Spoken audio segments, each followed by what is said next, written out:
Non, j'ai expliqué que peut-être du point de vue des Occitans ou des occitanistes, on peut se dire mais pourquoi cette nécessité d'un État indépendant, d'une République catalane, si déjà dans le cadre de la démocratie espagnole, vous avez des compétences sur la langue, sur la gestion qui, pour le gouvernement catalan, qui sont beaucoup plus importantes que celles que les régions ont en France ou que celles que, ou surtout du point de vue linguistique, que celles que l'Occitan a en France.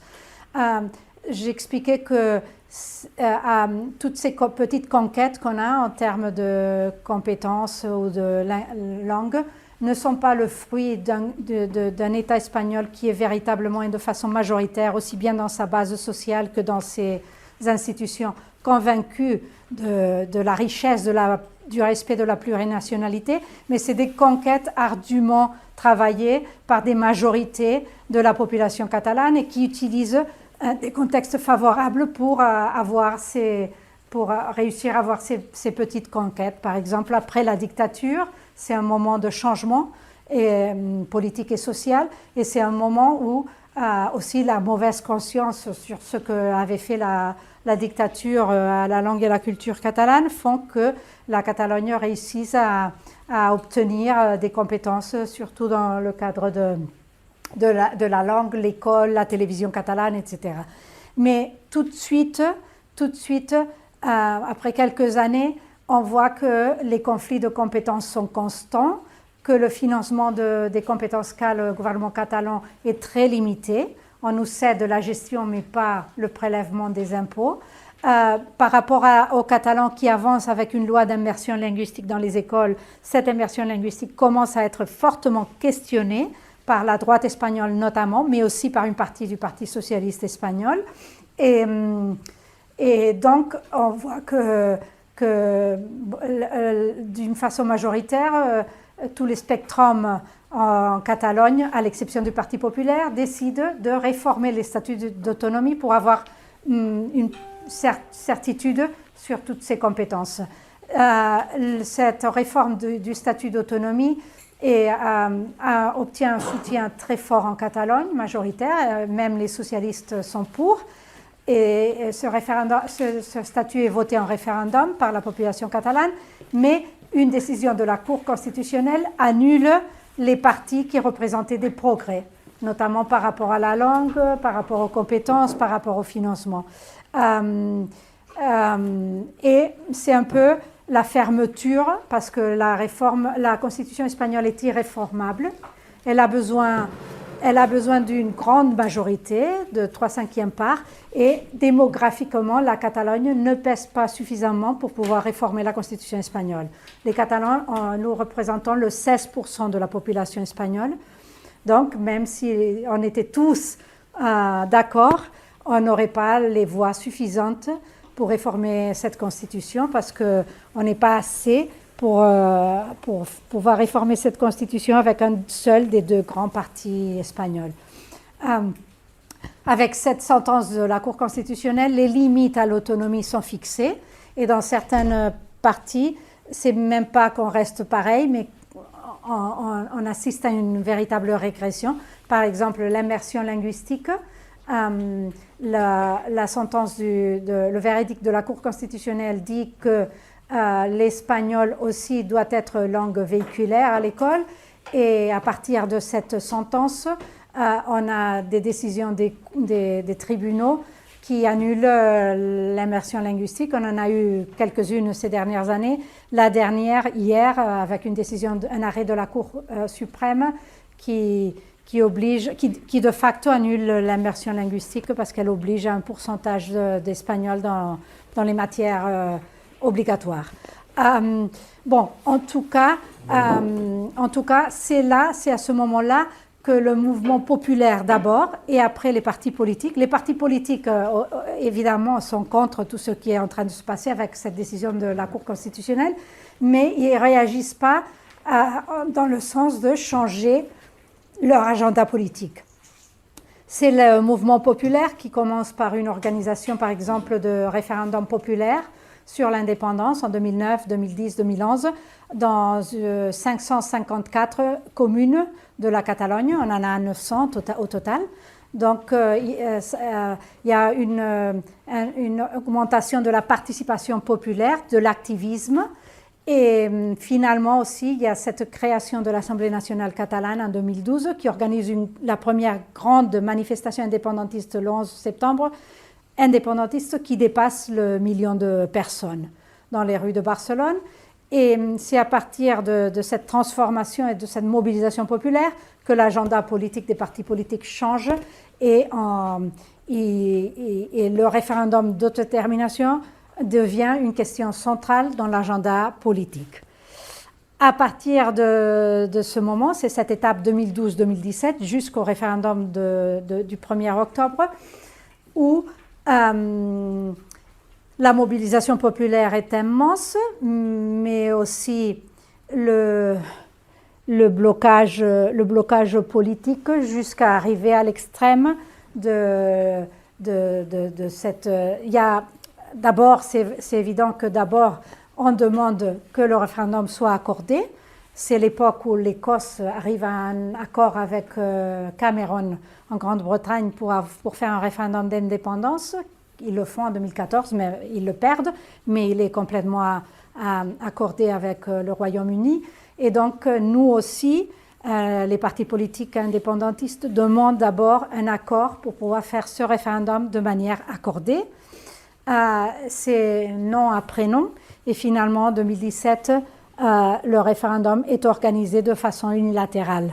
Mais avec un vote majoritaire du Parlement catalan qui vote la loi du référendum et une organisation qui est partagée entre les institutions et la mobilisation populaire, puisque la répression espagnole commence à essayer d'empêcher par tous les moyens possibles que le référendum se tienne. Et donc, par exemple, les urnes ne sont pas achetées par le gouvernement, mais par un mécanisme clandestin et de la société civile, par des particuliers, avec notablement une importance très grande de la Catalogne Nord, du Roussillon, parce que c'est là qu'il y a une personne qui achète les urnes en Chine. Elles arrivent au port de Marseille et elles sont gardées dans des magasins en Catalogne Nord pendant quelques mois jusqu'à ce qu'elles sont distribuées avec un réseau clandestin dans des dépôts en Catalogne du Sud et de ces dépôts après, par tout un réseau de gens volontaires et clandestins, elles arriveront le 1er octobre, la matinée du 1er octobre, au bureau de vote. Mais on avait toujours le doute à l'époque de si l'Espagne oserait donner cette image d'une répression violente d'un vote.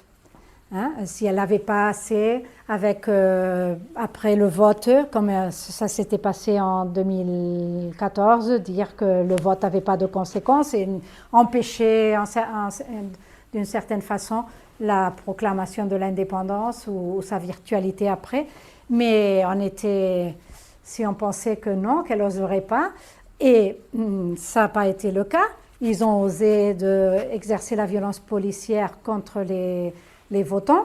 Et si on pensait que devant ces images, l'Union européenne réagirait, eh ben, on a été déçus doublement parce que l'Union européenne a peut-être dit quelque chose, mais elle s'est maintenue fortement en soutien de l'État espagnol.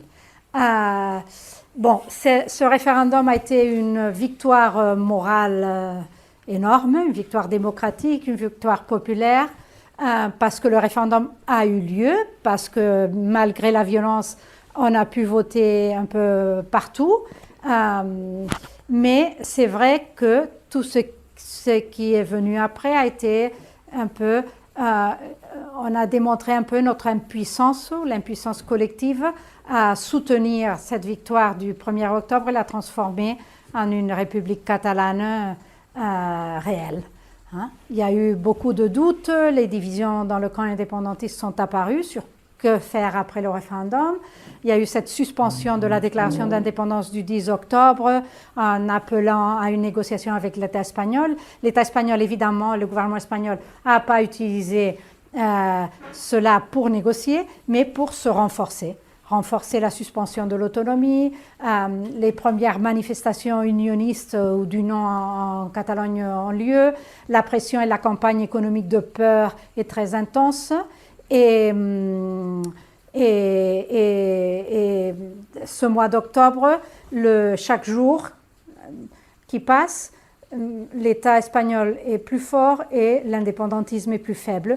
Et arrive finalement à une déclaration d'indépendance le 27 octobre, mais déjà sans la volonté, la capacité d'essayer de la défendre de façon non violente, comme on avait défendu. L'idée qu'on avait tous, ce serait qu'après le référendum, on continue avec cette stratégie d'utilisation de la non-violence, mais qui est une non-violence forte dans le sens qu'il y a une résistance active, non violente mais active de la masse pour défendre les institutions comme on avait défendu le Palais de la Generalitat, par exemple, comme on avait défendu le référendum. Cela n'arrive jamais parce qu'il n'y a jamais un appel à cette résistance, puisqu'il y a cette déclaration, mais la majorité indépendantiste, les élus, sont déjà un peu dans le désarroi et dans la division, et finalement, il y en a une partie, notamment le président Puigdemont, mais d'autres ministres de son gouvernement, des deux partis, qui partent en exil, et une autre partie du gouvernement qui reste et se présente devant le tribunal à Madrid, puisque 2 jours après la déclaration d'indépendance, le procureur du Royaume d'Espagne les accuse tout le gouvernement de rébellion. Il faut dire que et ils sont emprisonnés. Il faut dire que avant la déclaration d'indépendance, déjà, mon prédécesseur à la tête de l'ANC, Jordi Sánchez, et le président d'Òmnium Cultural, Jordi Pujol, sont emprisonnés. Que dites? C'est fatal. Jordi Cuixart et Jordi Sánchez sont emprisonnés le 16 octobre. Donc la déclaration est le 27, le 16 octobre, ils sont déjà en prison. Accusés, à ce moment-là, ils sont accusés de sédition pour une manifestation qui a eu lieu quelques jours avant le référendum, quand il y a eu des perquisitions de la Guardia Civile espagnole dans les bureaux du gouvernement catalan pour essayer de trouver l'organisation du référendum. Il y a eu une manifestation qui s'est déroulée complètement de façon civique, et au fait, la nuit, quand la nuit arrive et qu'il y a quelques jeunes qui veulent rester et qui ont une attitude un peu plus agressive, c'est les deux Jordis montent sur une voiture de la Guardia Civile pour parler aux gens et leur dire d'aller à la maison. En tout cas, pour cette manifestation, ils sont emprisonnés le 16 octobre et finalement, ils seront condamnés pour sédition à 9 ans de prison ferme. Ils en ont fait 4. Les Jordis ont fait 4 ans de prison. Ils sont sortis cet été après le pardon qui a été donné par le gouvernement espagnol socialiste. Toute l'étape de ces 4 dernières années est une étape qui est marquée par je dirais 3 ou 4 éléments. C'est la persistance de la majorité indépendantiste. Les indépendantistes gagnent les élections au Parlement catalan en 2017, gagnent à nouveau les élections au Parlement catalan ce printemps. Ils les gagnent avec une majorité qui est renforcée. Il y avait toute cette question de si la majorité indépendantiste, on l'avait en député mais pas en voix. Ces dernières élections, c'est 52% de la population a voté pour des élus ou pour des partis indépendantistes. Donc il y a une majorité en voix aussi bien qu'en députés. En ce moment, c'est 74 députés sur 135. À l'époque du référendum, c'était 72 députés sur 135. Ça, c'est une caractéristique de résistance, non? L'indépendantisme n'a pas, après la victoire, mais suivie d'une certaine défaite, n'est pas tombé électoralement. La deuxième caractéristique, c'est cette répression, avec notamment les prisonniers politiques, les exilés, mais aussi une répression qui concerne les activistes, puisque toutes les manifs qui se sont organisées de façon plus organisée ou de façon plus spontanée pendant ces 4 ans ont subi des fortes répressions en termes d'emprisonnement.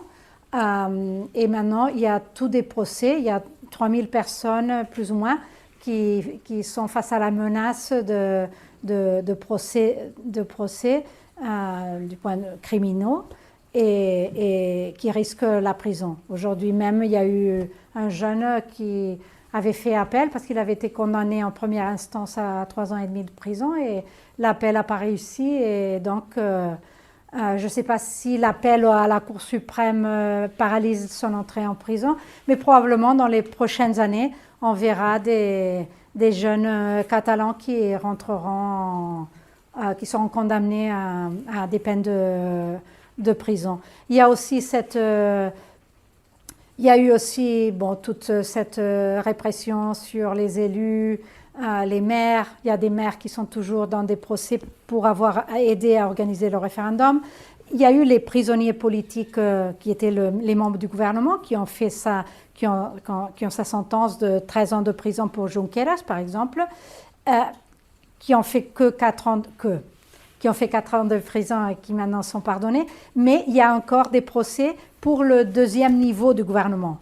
Il y a plus d'une trentaine de hauts postes de l'administration catalane qui devront affronter un procès dans quelques mois dans un tribunal de Barcelone et risquent aussi des peines de prison. Là. C'est un peu de répéter toutes les situations qu'on a dans le cadre de la répression, c'est un peu ennuyeux. C'est vrai que ça marque qu'on est, en ce moment, l'indépendantisme est très conditionné par la répression. Cela fait que notre agenda soit occupé à un pourcentage très élevé de notre temps, de nos ressources économiques, de nos ressources humaines, à gérer cette réaction à la répression. Par exemple, cette semaine, il y a eu, on accompagne toujours les gens quand ils sont face à un procès. Lundi, il y avait, cette semaine, il y en a plusieurs. Lundi, il y avait Pau Juvillà, qui est un élu municipal, un conseiller municipal de la CUP à la ville de Lleida, qui affronte une pétition d'inhabilitation, c'est-à-dire d'être banni de poste public. Maintenant, il est député, donc s'il perd, il devra arrêter d'être député, pour avoir maintenu un lacet jaune dans les bureaux de la CUP de la municipalité de Lleida en période électorale. Après cette semaine, c'est pour faire un exemple, mais presque toutes les semaines sont comme ça maintenant. Aujourd'hui, il y avait Raúl Romeva, l'ancien ministre d'Affaires extérieures de la Catalogne et un de ces hommes forts du gouvernement, qui devait déclarer dans une procédure pénale dans un tribunal à Barcelone pour l'action extérieure du gouvernement catalan. Parce que récemment, il y a eu des fortes amendes jusqu'à 5,4 millions d'euros qui s'additionnent aux 4 millions d'euros qu'on a dû déjà payer pour l'organisation du référendum, pour toute l'activité extérieure et internationale de la Generalitat de l'époque de Artur Mas jusqu'à l'époque du président Puigdemont.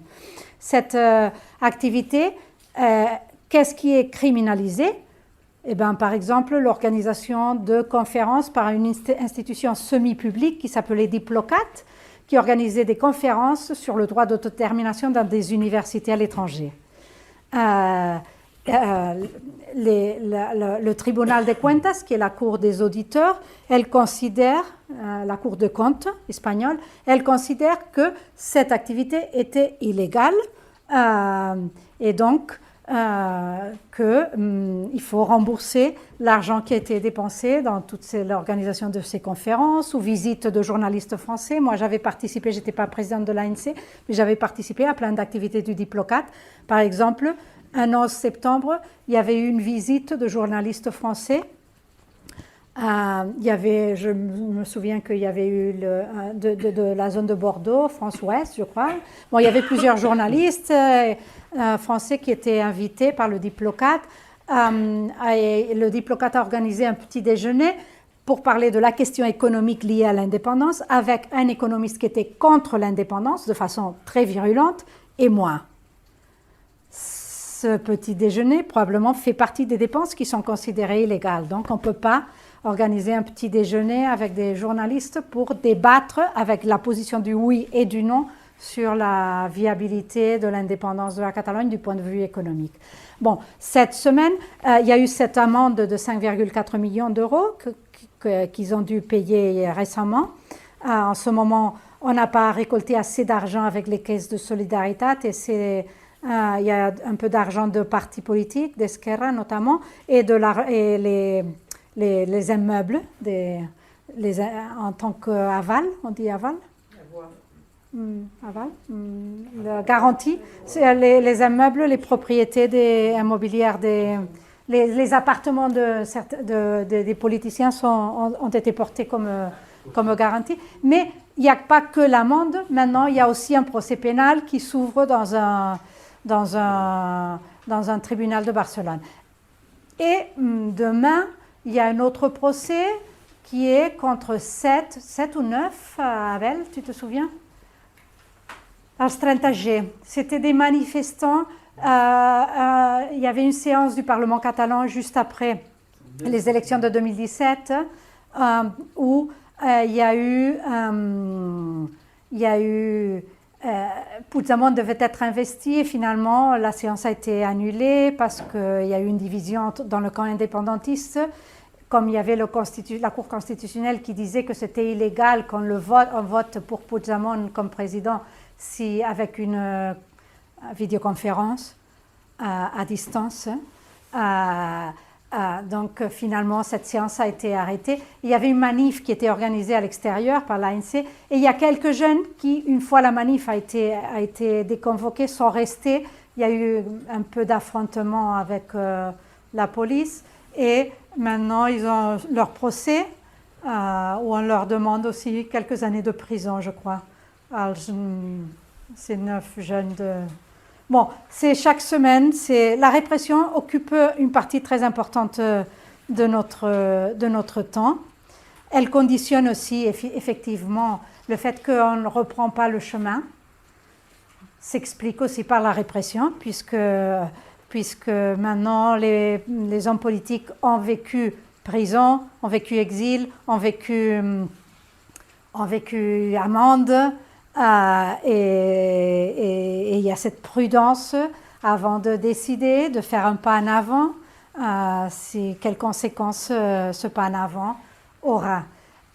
C'est vrai aussi qu'il y a une chose qui est positive du point de vue de la répression, c'est le fait que si on est capable d'utiliser la répression aussi comme instrument politique, elle peut renforcer notre cause de l'autodétermination catalane, aussi internationalement, aussi du point de vue du droit international. Parce qu'il y a plein de procédures qui vont terminer dans les tribunaux de droits humains de Strasbourg. On attend des victoires importantes là. Ces victoires ne vont pas nous donner l'indépendance, mais c'est vrai qu'elles vont nous légitimer.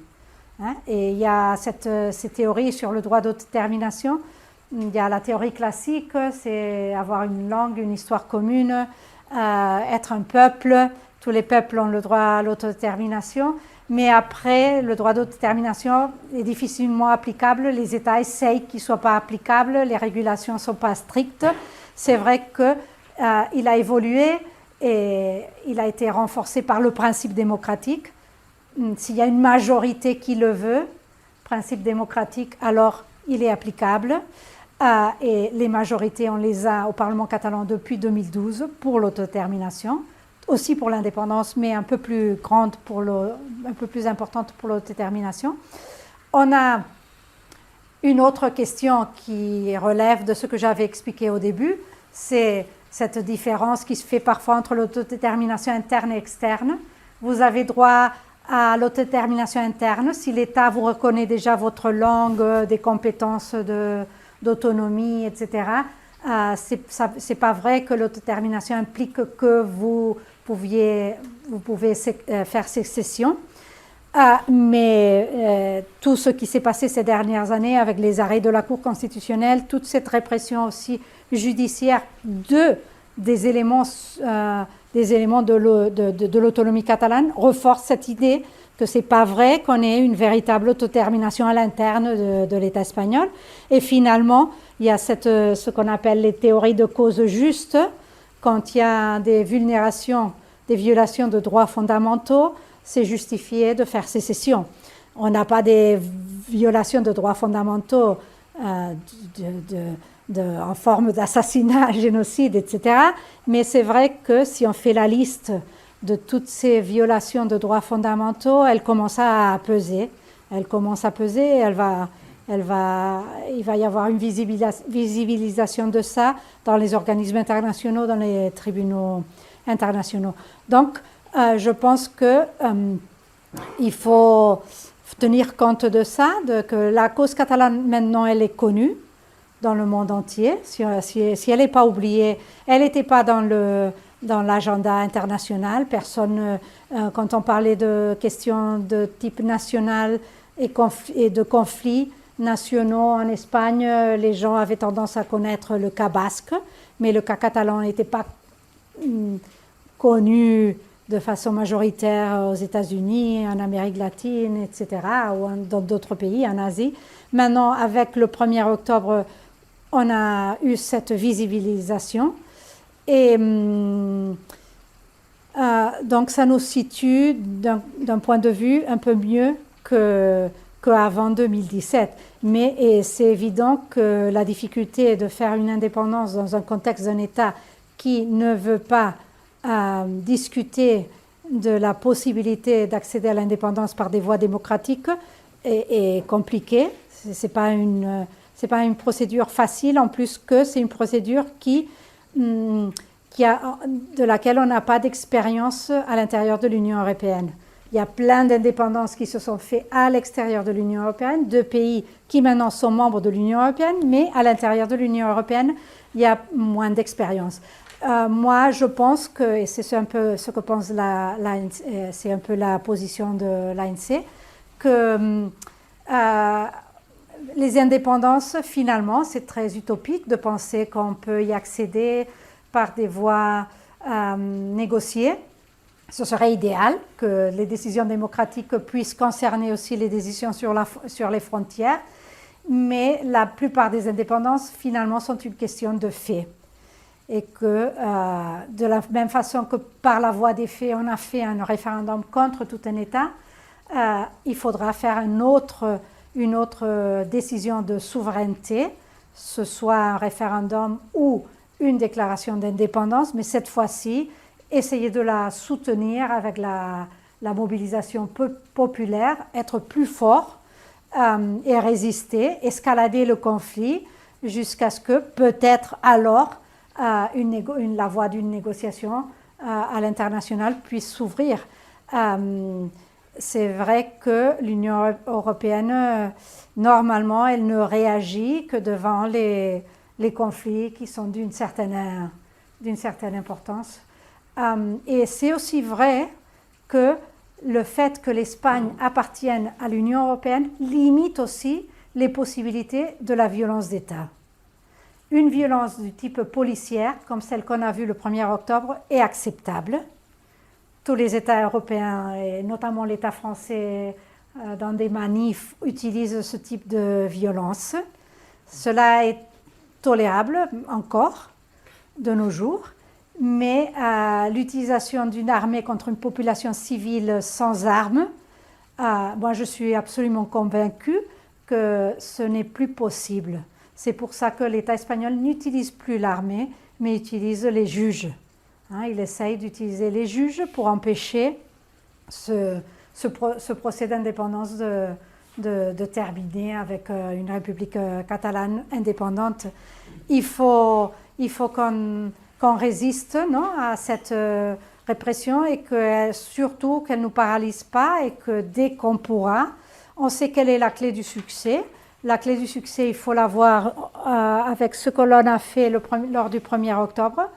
La clé du succès du 1er octobre, c'était avoir des majorités démocratiques, des votes de parlement, des élus, des institutions, des leaders et le peuple qui compense, qui mobilise, qui va même un peu plus au-delà de ce que vont les institutions.